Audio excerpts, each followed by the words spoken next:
Hey guys, it's Rochelle. Welcome back to my channel. I'm back with another install video. In this video, I'm going to be showing you how I install this blonde highlighted wig. And I'm also going to show you how I got the root color as well, because I did make some changes to this wig. So if you guys want to see how I install this wig from start to finish, then please continue to watch.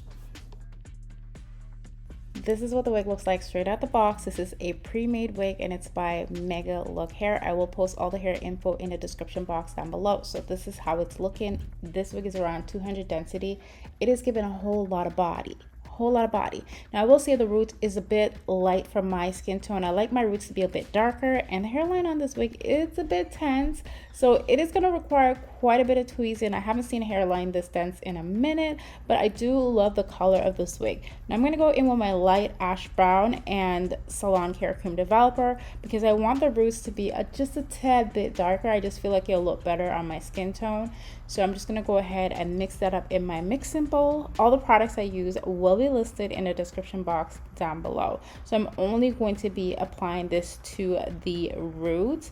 And again, this part is optional. You can wear the wig as is, but me personally, I just like my roots to be a little bit on the darker side. So I'm just going to let this sit, and then I'm going to wash it off camera, and voila, this is how she's looking. I'm going to go in my blow dryer and blow out this hair. So I'm really loving how the roots is looking now. And I did tweeze this wig. I did quite a bit of tweezing off camera, and I was tweezing this hairline for quite some time, and it still does need a bit more tweezing. But now I'm going to go in with my scissors, you guys, and I'm just going to add some layers to the front just to, you know, shape it up just a little bit. I will be honest, I am not the best when it comes to cutting hair, child, but I want to learn. I want to get better at cutting hair. I do have planned a pixie cut wig, guys, and I will be doing it on camera.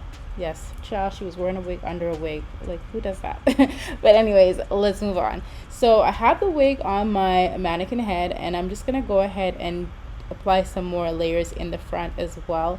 This mannequin head literally will not stay still. Like, I'm so over it. But anyways, I'm gonna go in with my hot comb, and I'm just gonna go ahead and comb that hair, just flatten it down, and just comb the hairline as well, just to see how it's looking and see if I can work with this, because like I said, this hairline is really dead. Now I'm gonna move on to styling the wig, and as you can see, I have some rollers in the hair, and I actually used a curling iron to curl it off camera and some hairspray, and I added some curlers to give it more of that, you know, bouncy body wave look. I didn't want the curls to be super tight, guys, and as you can see, some of the hair turned pink when I added the heat to it. Can someone tell me why that happens? Because I'm not exactly sure why this happens, and I've seen this happen with quite a bit of my 613 wigs, and it's also happened with my daughter's hair. So I'm just like, at first I thought maybe it was a wig thing, but it actually happened with my daughter's hair when I use the Sebastian Shaper hairspray. So I don't know, let me know in the comment section. But I'm going to go ahead and pop this wig on my head now. I did the ball cap method, and I'm just going to pop it on my head, and now we're going to go ahead and start applying this wig. Now I'm going to go in with my scissors and start cutting away all the extra lace. I love using cuticle scissors, okay? That's what I use to cut my lace. You can also use the razors or regular scissors, but I just like using these little cuticle scissors. They are literally like my go-to. I kind of prefer using it over the eyebrow razor, to be honest with you. I just feel like it's a lot easier for me, and you guys know I like to cut in sections. And I will say the wig is just a tad bit big for my head, but most pre-made wigs are, because they do start at 21.5 and my head size is around 21, so they are just a little bit big for my head most times. But yeah, I'm just going to cut away all the extra lace, and then I'm going to go ahead and apply some lace glue to the forehead area. Now the lace glue, I'm just applying it with a sponge as well.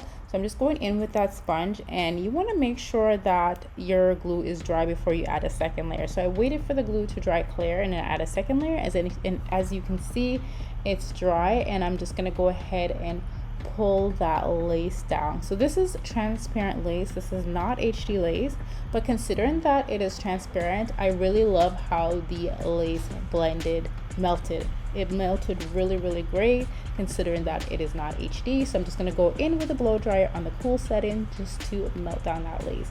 and I'm going to cut away all that extra lace that we do not need anymore. Now I'm just going to pull out some of the hair in the front and just cut away a bit more of that lace because it does go down a bit low on my forehead area, and I just want to cut off as much lace as possible.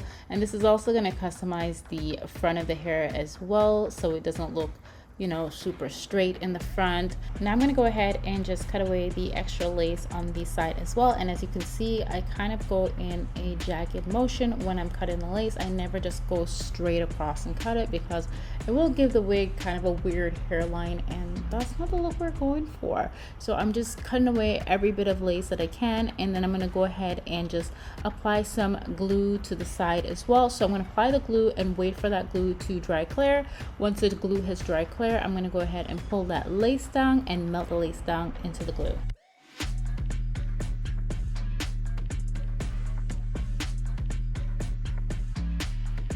And as you can see, I'm going to go in with the Got To Be Free Spray as well. So it applies to the edges of the wig just to melt it down. And I'm using my rat tail comb and my blow dryer on the cool setting to cool it down. And I'm going to repeat the same steps on the other side. However, I didn't show the full part of this side, but it's pretty much the same exact thing. So just cut the lace, apply the glue, and then melt it down.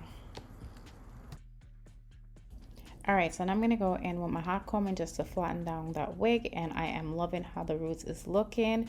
And you guys, because the wig is just a little bit big, this is what I usually do. I add some bobby pins in the back just to secure the wig, and I'm gonna go ahead and use my melting band and tie it down. So I did add some mousse to the hairline, and I left it on for about 15 minutes, and voila, this wig looks amazing. Even though it's transparent lace, I think it looks pretty good.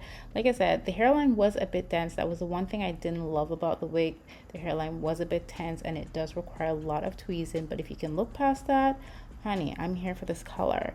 So I did add a bit more layers because, you know, I was just being layer crazy, but I did add a little bit more layers, and I used my Sharon comb to do so in the front. But yeah, this is the completed look. I really hope you guys enjoyed this video. I hope you learned something, and I will see you guys in another video very soon. I love you guys. Thank you so much for watching. Bye.